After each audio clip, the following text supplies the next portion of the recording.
Meus queridos, nós vamos dar início numa série de mensagens nesta noite, como nós havíamos já anunciado.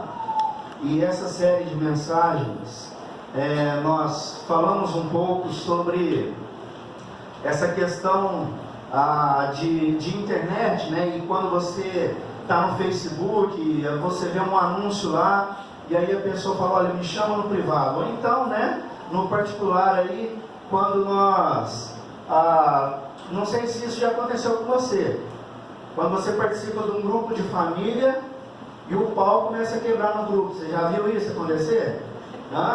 O negócio vai pegando fogo e aí você fala, não, espera aí, preciso resolver isso aonde? No particular. Essa série de mensagens que nós vamos iniciar hoje, ela tem esse sentido, né? Quando Deus nos chama no particular, e aí nós vamos então falar, né, de algumas coisas assim, de Deus para você, de Deus no particular, aquilo que Ele quer falar com você mesmo no particular. E eu vou estar ao longo aí dos próximos domingos, nós vamos estar compartilhando algumas mensagens e um texto que me ajuda e vai me ajudar muito a compartilhar essas mensagens, é este livro, O Cristão Ateu. O título parece que assusta um pouco, né? O Cristão Ateu. Esse livro é escrito pelo pastor Craig Groeschel, e esse livro, ele traz na capa já uma frase que nos confronta, e essa frase diz o seguinte, agora sim: crendo em Deus, mas vivendo como se Ele não existisse. Ele define mais ou menos um cristão ateu dessa forma, né? Crendo em Deus, mas vivendo como se Ele não existisse.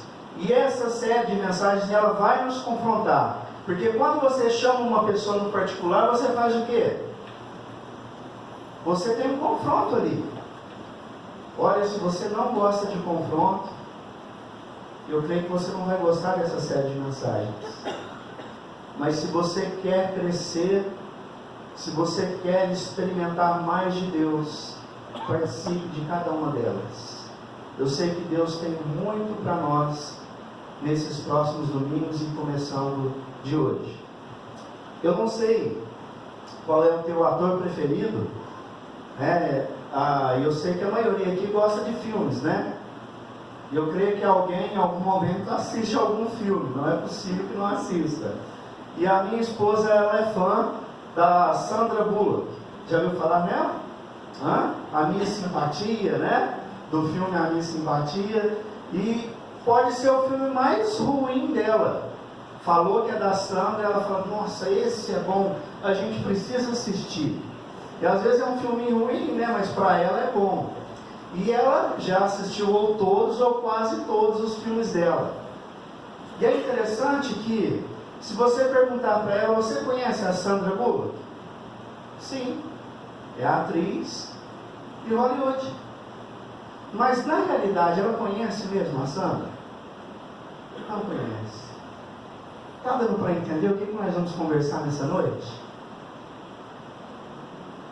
Nós vamos falar justamente sobre isso. Quando você crê em Deus, mas não o conhece. E é interessante que alguns nem conhecem, nem assim, né?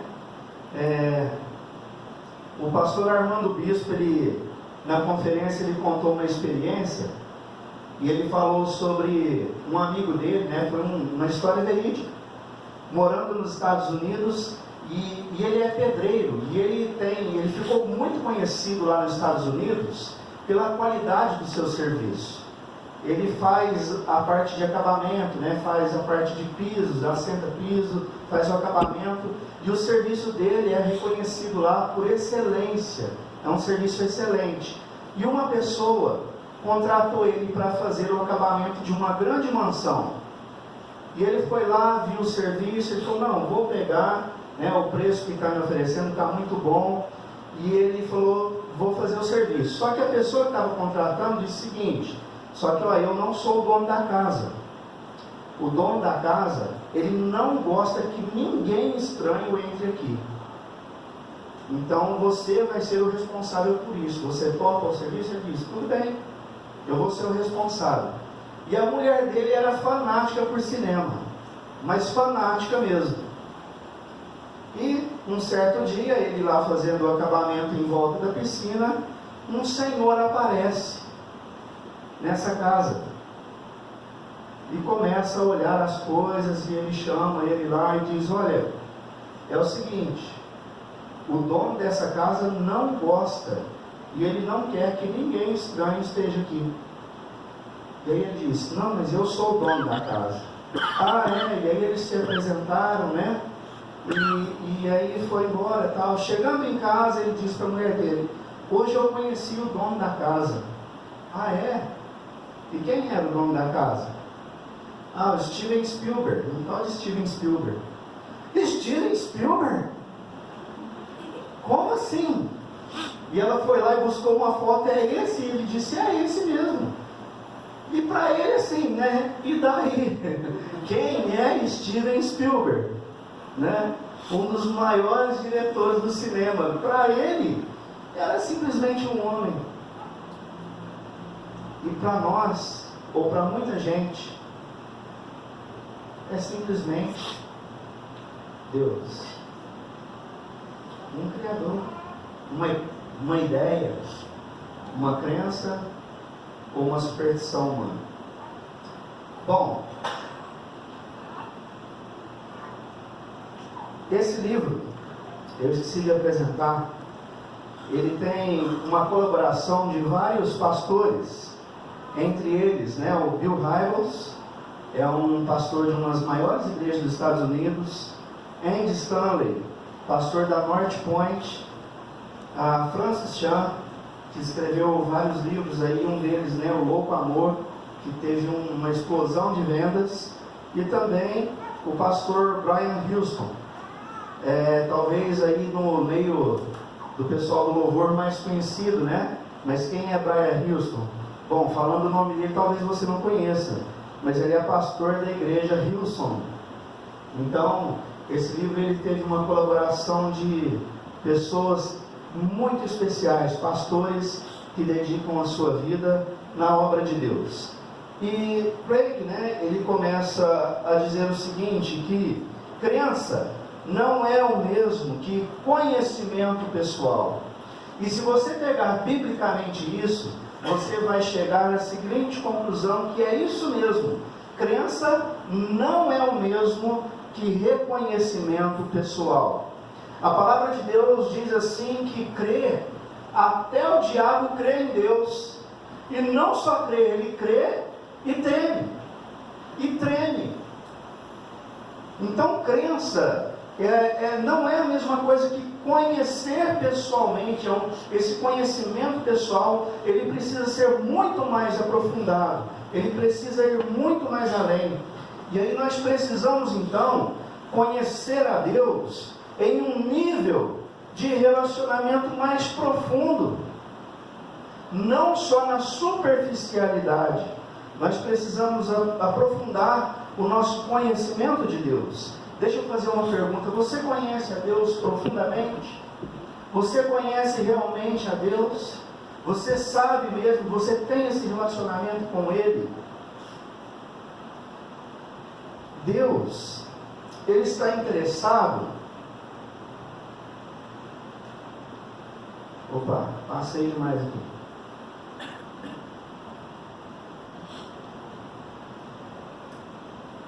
Peraí que deixa eu só me acertar aqui. Crença não é o mesmo que conhecimento pessoal, né? E tem pessoas que conhecem a Deus só de reputação. O que é isso? O que é conhecer a Deus só de reputação? Quando eu digo para você, bom, isso aqui, no final de semana nós abrimos como uma igreja, mas durante a semana funciona uma escola, né? Ou duas escolas. Uma delas é o Samaritano. E no Samaritano existe um diretor. E talvez alguns o conhecem, né? Que é o diretor, é o Adriano, aqui do Instituto Samaritano, mas para alguns é o diretor, apenas o diretor. Quando nós falamos de conhecer apenas por reputação, é a mesma coisa quando você fala sobre Deus. Eu conheço a Deus, eu sei que Ele é o Deus, eu já ouvi dizer que Ele é o Criador, eu já ouvi dizer, e eu até acredito nisso, né? Que foi Ele quem fez todas as coisas, inclusive a minha vida. Ele é Deus. Eu conheço muitas vezes Deus assim, às vezes muitas pessoas conhecem Deus assim. E às vezes também algumas pessoas conhecem a Deus como uma lembrança. Alguém que teve uma grande importância em algum momento na minha vida, que fez uma grande obra, que realmente trabalhou na minha vida, mas isso ficou lá no passado. Eu tenho uma lembrança, mas aquilo ficou marcado e é apenas um passado, apenas uma lembrança. Não sei se você já teve alguma experiência profunda com Deus em alguma área da sua vida, né? Mas muitas pessoas conhecem a Deus apenas de uma lembrança, e outras pessoas também conhecem a Deus mais profundamente. Mas Deus, Ele está interessado não só em nossos atos, mas também no nosso coração. É nisso que Deus está interessado também. Não só nas nossas atitudes, mas Ele está interessado naquilo que está dentro de mim, naquilo que está dentro de você.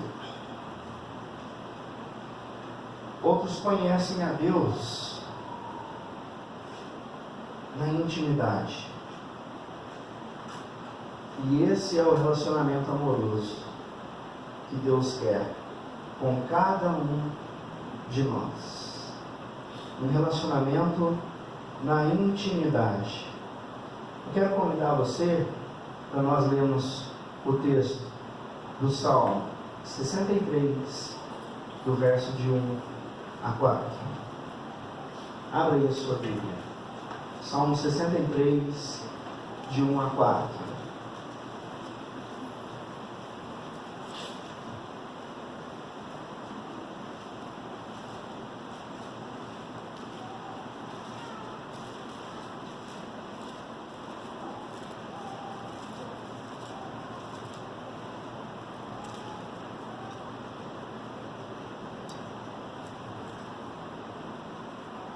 Salmo 63, de 1 a 4, diz assim: Ó Deus, Tu és o meu Deus forte, eu te busco ansiosamente, e a minha alma tem sede de Ti, meu corpo te almeja, como a terra árida, exausta e sem água. Assim eu te contemplo no santuário, para ver a Tua força e a Tua glória, porque a Tua graça é melhor do que a vida, e os meus lábios te louvam. Assim cumpre-me bem dizer-te, enquanto eu viver, em teu nome levanto as mãos. Esse salmo, se você olhar aí um pouco antes, ele é um salmo de Davi, e esse salmo ele traz uma característica bem interessante. É um salmo de Davi e ele dá o tempo que foi escrito, ou que foi lido esse salmo. É um salmo de Davi quando no deserto de Judá, quando Davi estava atravessando um momento ali difícil, quando Davi estava atravessando um lugar perigoso, quando Davi estava num lugar aonde não tem vida. Porque é muito fácil escrever alguma coisa bonita quando nós estamos vivendo algo muito bom na nossa vida. Parece que a poesia vem, né? Tem uma escritora que se chama Adélia Prado, ela diz isso, né? Às vezes eu vejo pedra, e elas são pedra mesmo. Parece que a poesia sai. Eu creio que isso sejam momentos da vida. Agora Davi, ele escreve esse salmo num momento onde a situação não está muito boa. É um salmo quando estava no deserto de Judá. E aí Davi, ele vem trazer algumas coisas aqui muito importantes para nós meditarmos nessa noite. Ele faz uma declaração, primeiramente, que Tu és o meu Deus. Tu és o meu Deus. Ele não é um Deus de uma pessoa que deu um testemunho. Ele não é um Deus para Davi que ele ouviu falar de coisas tão maravilhosas no passado. Ele não é um Deus aonde Davi leu nas escrituras de alguma forma ali, falando que ele criou todas as coisas. Davi diz não, ele não é o Deus de outra pessoa, ele é o meu Deus, tu és o meu Deus. Essa declaração é muito forte. Ele não é um Deus de qualquer um, ele é o Deus dele. Ele é o Deus de Davi. Ele é o Deus da vida daquele servo. Você pode declarar como Davi: tu és o meu Deus verdadeiramente. Mas Davi não para por aí, né? Ele diz: tu és o meu Deus. E aí, quando ele está querendo dizer isso, né?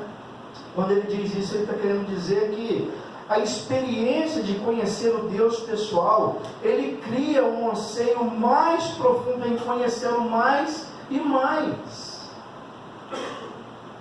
Quando você diz que essa pessoa é sua, que ele é o seu Deus, é porque você quer ter um relacionamento, você quer aprofundar as raízes. Tu és o meu Deus, eu quero conhecer o Senhor mais e mais. E aí ele fala o seguinte: eu te busco ansiosamente. Eu te busco ansiosamente. Quando você olha para esse texto aí, no versículo de número 1, ele diz: olha, eu te busco ansiosamente. A minha alma tem sede de ti, o meu corpo te almeja, como terra árida, exausta e sem água. Aonde ele estava mesmo? No deserto. E ele está querendo dizer o seguinte: como esse deserto que eu estou agora, a minha alma tem sede do Senhor. Meus queridos, eu não sei se você está conseguindo captar a profundidade desse salmo. Deixa eu fazer uma pergunta: será que nós temos essa sede de Deus mesmo? Será que nós temos essa sede desse relacionamento com o Senhor de verdade? A nossa vida diz isso. Olha, eu disse que essa série de mensagens confronta. Muitos nem sequer fazem uma oração durante o dia. Muitos nem sequer param um momento para agradecer a refeição do dia. Muitos nem sequer olham na riqueza da sua vida e dão graças a Deus.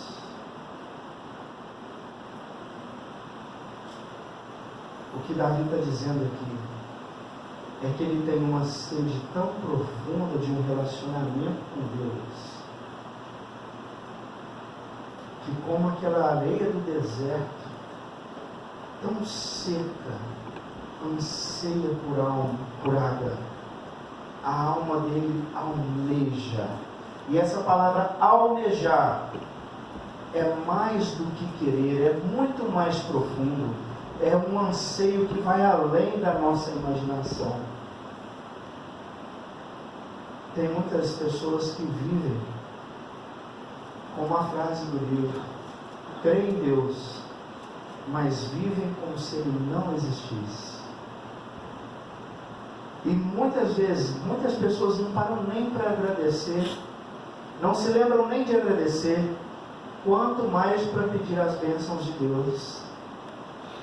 Pedir para que Deus o abençoe naquele dia, pedir para que Deus o proteja no seu trabalho, para que ele seja abençoado, para que os seus filhos tenham proteção de Deus. Será que nós temos essa sede mesmo que Davi está falando aqui? Hoje pela manhã, na escola dominical, nós compartilhamos um pouco sobre algumas coisas. E muitas pessoas da nossa época, elas têm almejado algumas coisas que não é Deus. E dentre elas, nós destacamos 3 hoje pela manhã. riqueza, beleza e inteligência. Riqueza. Hoje nós estudamos pela manhã que o apóstolo Paulo escreve a Timóteo, e dizendo: homem de Deus, cuidado com aqueles que querem buscar a riqueza, aqueles que querem buscar a riqueza, porque no meio disso tudo, muitas vezes eles acabam se perdendo, e perde até a sua fé. O mundo que nós vivemos hoje, as pessoas estão tão em si mesmada, e as pessoas querem tanto ter ali o seu prazer e conseguir ser bem sucedido na vida, que não importa o que façam, não importa se é cristão, não importa o que vai acontecer, o importante é ela se dar bem, ela precisa e ela quer se dar bem na vida de todo quanto é jeito. E a beleza, as pessoas têm, nos nossos dias, feito loucuras para poder ficar bem. Sabe qual é uma área que não entra em crise no mercado? Adivinha? Qual que é a área que não entra em crise no mercado? Saúde. Área de cosméticos. Área de cosméticos. Academias lotadas. Aí você diz: mas pastor, você está precisando de uma academia, né? Claro, para a saúde. Mas muitas pessoas não estão em busca de saúde. Estão lá para ter um corpinho definido, porque a sociedade definiu que esse é o modelo de pessoa bonita da época. Tem hora que eu acho que eu estou na época errada, né? Que teve uns séculos atrás que bonito era ser gordinho. Se eu tivesse nessa época, eu estava arrebentando, né? Minha esposa já é ciumenta, ela ia ficar louca. Mas a sociedade definiu hoje que bonito é ser magrinho, ter o corpo malhadinho, barriga de tanquinho, né? Não de lavadora, de 15 quilos. E as pessoas só pensam nisso. E muitas pessoas também buscam inteligência. Deixa eu falar uma coisa séria com você. Não tem nada demais você ensinar para o seu filho que ele precisa estudar, que ele tem que fazer uma boa faculdade. Não tem nada demais nisso. Mas presta atenção no que eu vou te falar. Muitas pessoas, muitas famílias cristãs estão colocando isso acima de Deus. E aí mora o perigo. Eu quero que meu filho faça uma boa faculdade, que ele tenha um bom emprego e que ele seja bem sucedido no seu casamento. E Deus não aparece nessa história. Família de Deus, esse é um caminho perigoso. Talvez o seu filho consiga tudo isso, mas pode se perder se você não ensinar para ele que acima disso existe um Deus que ama ele, que zela por ele, zela por ela, e que quer ver ele sempre ao lado do Senhor. Para Davi, não há nada que o satisfaz neste mundo, nesse salmo que nós lemos. Ele está dizendo: só tu, Senhor, me satisfaz. Só tu me satisfaz. Eu quero caminhar para o final da mensagem.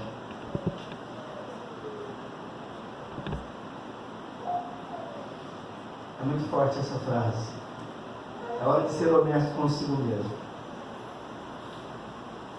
Vou fazer algumas perguntas aqui. Não responda em voz alta, tá bom? Pensa nela. Ok? Combinado? Você conhece a Deus? Conhece? Se você o conhece, até que ponto você conhece a Deus? Qual é o seu nível de relacionamento? Lembra das ilustrações que eu usei no começo? a minha esposa que conhece a Sandra Bullock, mas ela é atriz. Nós não sabemos o que ela faz na casa dela, nós não sabemos dos hobbies dela, o que ela gosta, como que é a família dela, nós não sabemos. Qual é o nível que você conhece a Deus?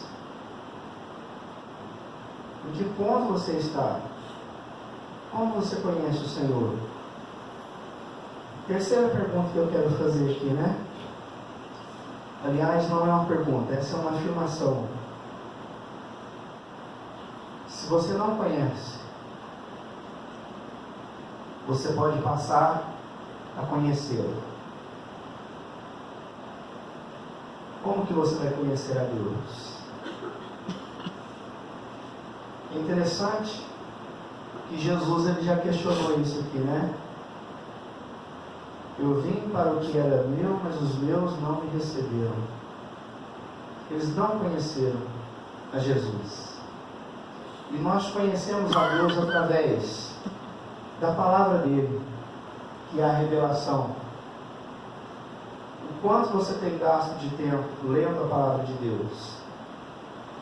E nós conhecemos a Deus através de Jesus.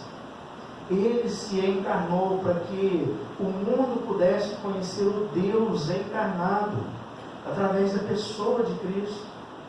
Nós conhecemos a Deus. E como que nós conhecemos a Deus? E como que eu posso fazer a vontade de Deus? Começa a ler a palavra de Deus. E você vai ver como Jesus respondia à sociedade. Como Jesus respondia às demandas da sua época. Como que ele lidava com as pessoas. Jesus é o nosso modelo. Falar que, pastor, é difícil conhecer a Deus, não é difícil. Aqui está a revelação e fala tudo sobre a vida de Jesus. Aliás, fala uma grande parte, não fala tudo, né? Mas fala uma grande parte. E como Jesus agia, como Jesus falava, o que saía da boca dele. É assim que nós vamos conhecendo a Deus, através do Filho, através de Jesus Cristo. E aí nós vamos tendo um conhecimento de Deus. Nós vamos tendo uma amizade maior com Deus, um relacionamento maior com Deus. E quarto e último, se você já esteve perto de Deus, você pode voltar a essa posição. A palavra do Senhor diz que Jesus, quando ele se encarnou, ele consertou, presta atenção nisso, eu estou terminando. Quando Jesus veio nesse mundo, quando ele se encarnou, quando ele morreu na cruz e ressuscitou ao terceiro dia, ele nos reconciliou com Deus. Eu não sei se Deus tem alguma história aí no seu passado, mas se você já teve um aprofundamento tão grande com Deus, você pode retomá-lo a qualquer momento. Se isso se perdeu ao longo da sua vida, você pode fazer diferente novamente. Porque Jesus, quando ele fez essa obra magnífica por nós, ele reconciliou consigo todas as coisas. E ele reconciliou a nossa vida também. Olha, qual é o seu nível de conhecimento de Deus? Eu não sei, mas você sabe. Você sabe justamente as áreas que você precisa melhorar para ter um bom relacionamento e um profundo relacionamento com Deus. Isso está perdido em algum lugar. Mas a palavra de Deus diz que nós podemos ter novamente esse relacionamento profundo com Deus. Eu quero encerrar a mensagem dessa noite contando uma história. Quando o Brasil foi colonizado, muitas famílias vieram de vários lugares do mundo. muitas da Europa. E eles vinham naquela esperança de que, como era contado aí na história, que aqui era uma terra muito boa, que eles poderiam vir, eles iam produzir, iam ficar ricos, eles iam plantar, porque aqui tinha tudo. Mas a realidade é que muitas famílias vieram e isso não acontecia. E uma família um dia, quando bateu a saudade, depois de muito tempo longe dos seus parentes que ficaram lá na Europa, eles reuniram lá o pai, mãe, os irmãos, e eles disseram: nós vamos trabalhar, nós vamos ganhar o dinheiro, e nós vamos comprar a passagem de volta para a nossa terra. E assim eles fizeram. Trabalharam, compraram as passagens, e quando eles embarcaram, quando eles entraram naquele navio, eles ficaram no porão do navio. E eles diziam para o capitão: nós queremos ser levados daqui. E é claro, prepararam comidas, né? E naquela época não tinha muito recurso, e a farofa era uma comida que durava por muitos dias. Então eles prepararam farofas e entraram nesse navio. 15 dias de viagem pelo mar afora. No quarto, quinto dia, ninguém aguentava mais comer farofa, não é verdade? Nem um bom baiano aguenta comer farofa todo dia desse jeito. E aí, o pai daquela família resolveu falar com o capitão. E ele chegou para o capitão e disse: Senhor, eu dou qualquer coisa para a gente poder comer da comida de vocês, para a gente poder se alimentar, para a gente ter uma boa água. E o capitão falou: olha, me dê a sua passagem, deixa eu ver a passagem de vocês. E quando o capitão olhou a passagem daquela família, as passagens deles, o capitão virou para aquele chefe da família e disse: olha, a passagem de vocês dá direito para tudo nesse navio. Vocês podem comer do bom e do melhor. O que vocês têm na mão dá direito a tudo. Não tem nenhum lugar nesse navio que seja restrito. O que eu quero dizer com essa história é que Jesus comprou uma passagem para nós com a sua morte, mas tem muito cristão comendo farinha. Deus nos abençoe. Vamos louvar a Deus com esse cântico. E esse cântico diz: formoso és.